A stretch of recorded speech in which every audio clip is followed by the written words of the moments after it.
नमस्कार साथियों, स्वागत है आप सभी का वाईफाई स्टडी 2.0 पर। मैं हूं अंकित अवस्थी, आप हैं मेरे साथ में आज की एक ऐसे अंतर्राष्ट्रीय विषय पर चर्चा करने के लिए जिसमें भारत अफगानिस्तान में किस प्रकार से पाकिस्तान के द्वारा किए जा रहे कुठाराघात से इस समय 1-1 कर रहा है। आज हम उसके बारे में आपके साथ चर्चा करेंगे कि क्या हो रहा है अफगानिस्तान में, जिसके चलते भारत ने हाल ही में आज के लिए एक एडवाइजरी जारी की है कि लेट शाम तक, यानी कि आज जब हम चर्चा ये इस समय कर रहे हैं, इसके हिसाब से अगर हम बात करें तो अफगानिस्तान में अभी थोड़े समय बाद शाम होगी और उस समय तक भारतीय डिप्लोमेट्स जो भी इस समय अफगानिस्तान के चौथे बड़े शहर मजार-ए-शरीफ में हैं, उन्हें शहर छोड़ने की हिदायत दी गई है। सरकार के द्वारा एडवाइजरी जारी की गई है। तो आइए इस मसले पर पूरी चर्चा करते हैं। क्या है ये पूरा विषय जिसको लेकर के आज ये पूरी सुर्खी बनी हुई है कि भारत ने हाल ही में अपने जो दूतावास में स्थित कर्मचारी हैं मजार-ए-शरीफ में,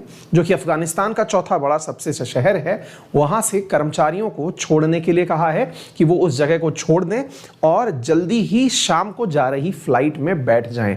यानी कि थोड़ी ही देर में वहां से एक फ्लाइट निकलेगी जो इंडिया के लिए है और कहा गया है कि वे शहर छोड़ करके इंडिया के लिए रवाना हो जाएं। क्या है ये पूरा वाकया, आइए हम इसके बारे में सिलसिलेवार तरीके से चर्चा करते हैं। आप यहां पर न्यूज में देख सकते हैं, आज 10 तारीख की ये न्यूज है। दोपहर में ही न्यूज आई थी कि गवर्नमेंट ने इंडियन सिटीजन्स को मजार-ए-शरीफ से निकलने के लिए कहा है कि वे यहां से जल्दी ही बाहर हो जाएं, यहां से निकल जाएं, क्योंकि ये शहर पूरी तरह से इस समय तालिबान के कब्जे में आ रहा है।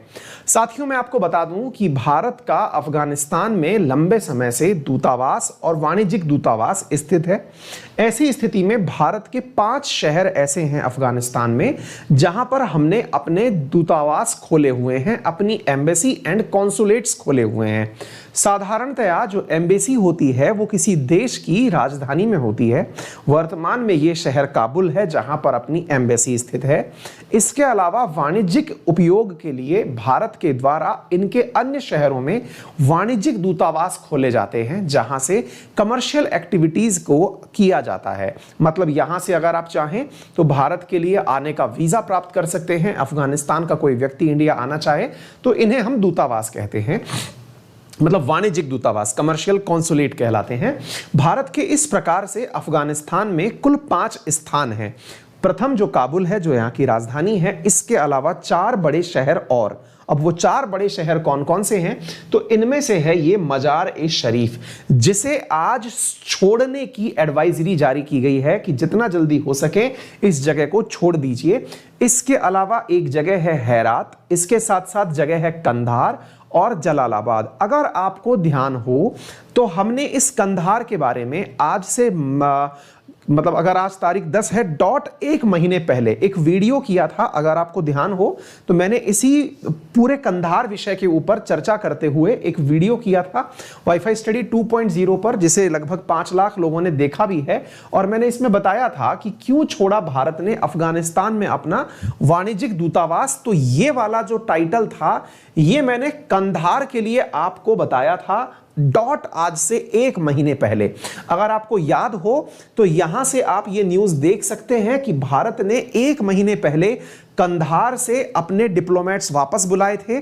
आज 10 अगस्त है, 10 अगस्त को भारत अपने सारे लोग मजार-ए-शरीफ से भी बाहर बुला रहा है कि जल्दी से इस जगह को भी छोड़ दीजिए। आप इससे अंदाजा लगा सकते हैं कि अफगानिस्तान में किस प्रकार से तालिबान का प्रकोप बढ़ता चला जा रहा है।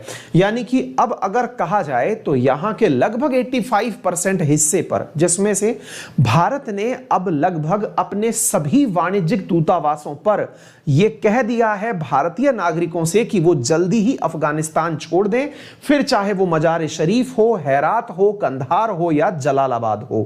केवल काबुल के अंदर भारत की एम्बेसी अभी बची रहेगी। आइए हम आपको अब आगे की बात बताते हैं, ये हो क्या रहा है, किस प्रकार से ये घटना हो रही है। मैंने ये घटना आपको पढ़ाई थी, 1 महीने के भीतर भीतर आप इस बात को देख रहे हैं। अब एक बार के लिए हम इसे गूगल अर्थ पर देखने का प्रयास करते हैं कि ये जगह आफ्टर ऑल है कहां। आप अगर नोटिस करेंगे इसे एक बार के लिए तो आप देखिए, यदि हम इंडिया को देखते हैं, इंडिया से पश्चिम से उत्तर की तरफ, पश्चिम उत्तर पश्चिम की तरफ अगर आप देखते हैं तो ये मजार शरीफ दिखाई पड़ता है। मजार शरीफ असल में उज्बेकिस्तान के नजदीक दिखाई पड़ता है। अगर भारत के कॉन्सुलेट्स की हम बात करें तो वर्तमान में मजार शरीफ जो है ये उज्बेकिस्तान बॉर्डर के नजदीक अफगानिस्तान में है।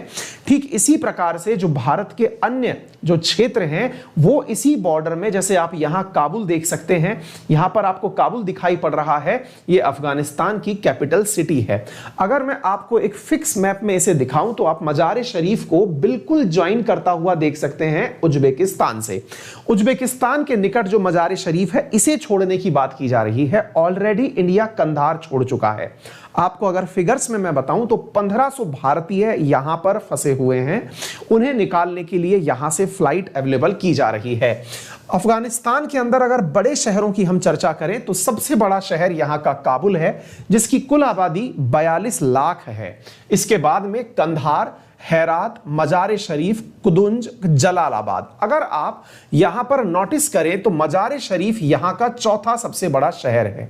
इसको भारत अब छोड़ रहा है। इसके अलावा हम लोग कुंदुज नामक स्थान पर नहीं हैं, अदरवाइज हम जलालाबाद में भी हैं। अगर हम कुल मिलाकर के टॉप 6 शहरों की बात करें तो इन टॉप 6 शहरों में से 5 शहरों में इंडिया के दूतावास बने हुए हैं।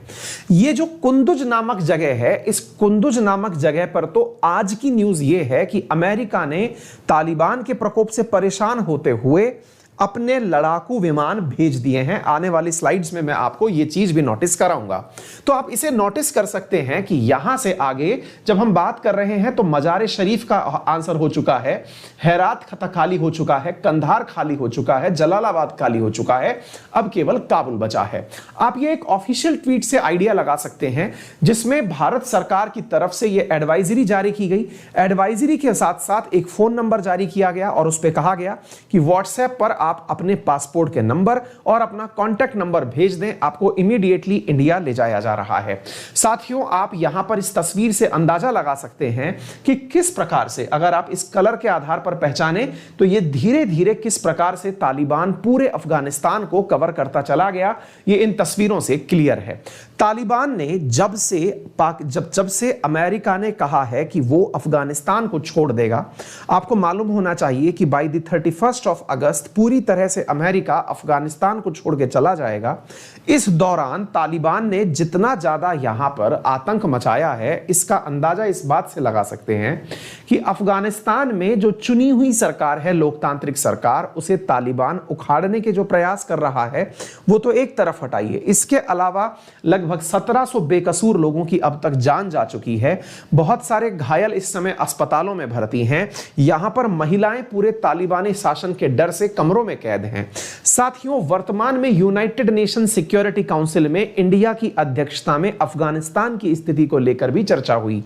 यहां पर अफगानिस्तान की तरफ से भी एक बात यूनाइटेड नेशन में रखी गई है और वो ये है, जो अपने आप में बहुत ज्यादा संवेदनशील है। अफगानिस्तान ने यूनाइटेड नेशन में कहा है कि पाकिस्तान अपने लड़ाकों की मदद से तालिबान की हेल्प कर रहा है और पाकिस्तान के साथ पाकिस्तान जो है वो अपने आईएसआई एजेंट्स की मदद से तालिबान की हेल्प कर रहा है और तालिबान के विस्तार में मदद दे रहा है। यानी तालिबान को मिलने वाला जो धन है और धन के अलावा जो असलाहा है, गनरी है, ये सारी चीजें पाकिस्तान के द्वारा उपलब्ध कराई जा रही हैं।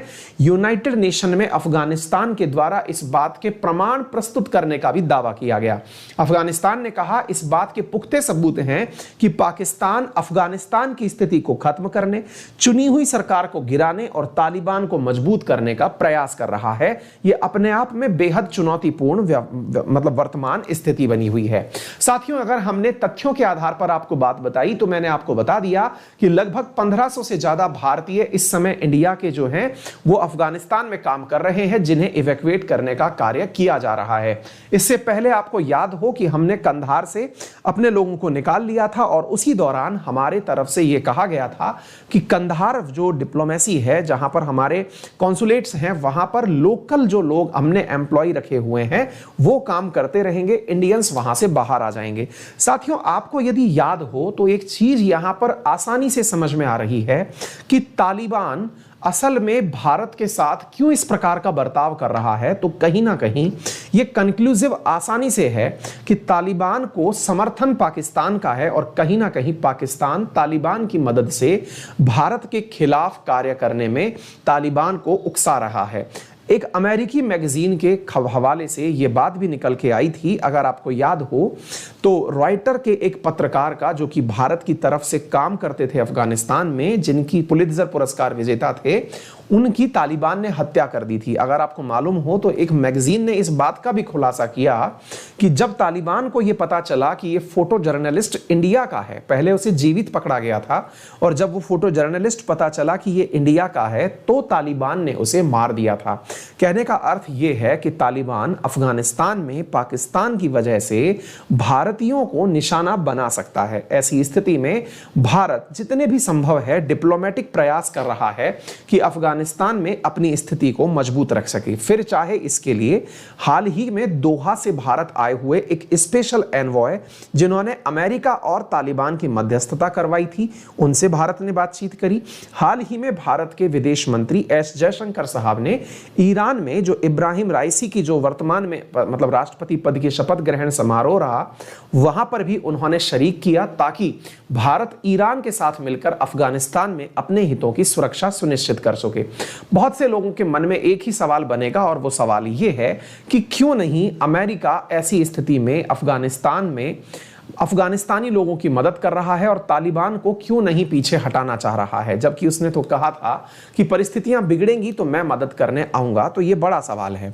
साथियों, वास्तविकता में अमेरिका ने आज तक अफगानिस्तान में लोकतांत्रिक प्रक्रिया को स्थापित करने का लंबे समय तक प्रयास किया। 20 साल तक अमेरिका ने अफगानिस्तान की शांति में अपने रक्षा बजट, इंडिया का जो रक्षा बजट है उसका लगभग 20 गुना खर्च अफगानिस्तान की शांति में किया, लेकिन ऑल इन वेन, यानी जो किया वो सब व्यर्थ रहा।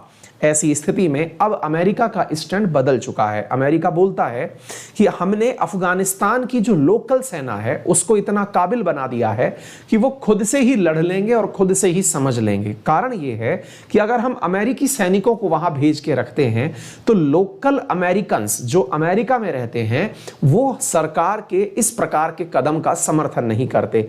यही कारण है कि डोनाल्ड ट्रंप ने जाते जाते ये फैसला दिया था कि अमेरिकी सैनिक अफगानिस्तान को छोड़कर अमेरिका चले जाएंगे, और बाइडेन ने भी इस फैसले को बदलने की हिम्मत नहीं की। दोनों को पता है कि स्थितियां अफगानिस्तान की विकट हैं, इसके बावजूद भी चाहे डोनाल्ड ट्रंप रहे हो, रिपब्लिकन्स रहे हो या फिर डेमोक्रेट्स रहे हो, दोनों ही इस मसले पर अमेरिकी सैनिकों को वापस बुलाए जाने के निर्णय में किसी भी प्रकार का परिवर्तन नहीं चाहते। अगर आप आज की ही न्यूज देखें तो आज की न्यूज में हाल ही में अमेरिका ने कहा है कि अफगानी security forces has the capacity to fight, यानी अफगानिस्तान की सिक्योरिटी फोर्सेस के पास वो क्षमता है कि वे लड़ाई लड़ सकती हैं। अर्थात अमेरिका पूरी तरह से इस बात से बचा हुआ दिख रहा है। वहीं चूंकि 31 अगस्त तक अमेरिका के बचे हुए सैनिकों का भी अफगानिस्तान से निकलना जरूरी है, ऐसी स्थिति में उनकी सुरक्षा के लिए अमेरिका ने हाल ही में अपने B-52 बॉम्बर को कुंदुज नामक शहर में भेज दिया है, जो यहां का 5वां बड़ा शहर है। वहां से बचे हुए जो बाकी अमेरिकी हैं उन्हें निकालने का प्रयास किया जाएगा ताकि ये इनको छोड़कर वापस चला आए।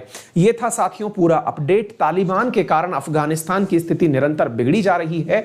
अमेरिका के जो इंडिया के जो इन्वेस्टमेंट हैं, जो $3 बिलियन से ऊपर के इन्वेस्टमेंट हैं, भारत की जो सेंट्रल एशिया से कनेक्ट करने की नीति है, वो सभी इस तालिबान के प्रकोप के चलते वर्तमान में होल्ड पर चली गई हैं। देखना होगा कि किस प्रकार से भारत बीच का मार्ग निकालता है और तालिबान के साथ मिलते हुए, अफगानिस्तान सरकार के साथ मिलते हुए सेंट्रल एशिया तक पहुंचने की अपनी नीति को पूरा करता है। यह था आज का विषय। अगर आपको यह विषय पसंद आया हो तो वीडियो को को जरूर लाइक करें, सेशन को जरूर शेयर करें, चैनल पर नए हैं तो इसे सब्सक्राइब करना ना भूलें।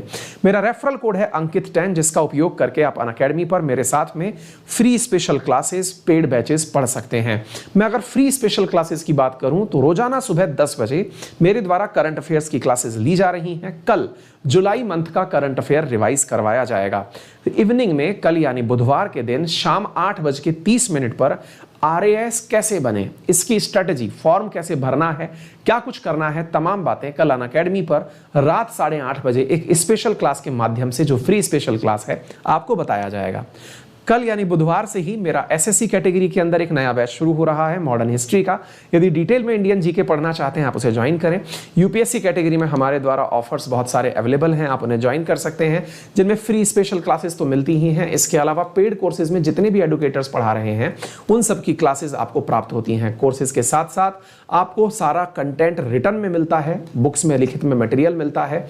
ऑप्शनल की क्लासेस पेड क्लासेस के रूप में आपको उपलब्ध हैं, टेस्ट सीरीज उपलब्ध हैं। जितने भी एडुकेटर्स UPSC के अंदर अनअकैडमी पर पढ़ा रहे हैं उन सब की क्लासेस आपको अवेलेबल हो जाती हैं मात्र 57,500 रुपीज में। आप अंकित10 रेफरल कोड यूज करके एडिशनल 10% डिस्काउंट भी प्राप्त कर सकते हैं। आपका समय शुभ हो। धन्यवाद।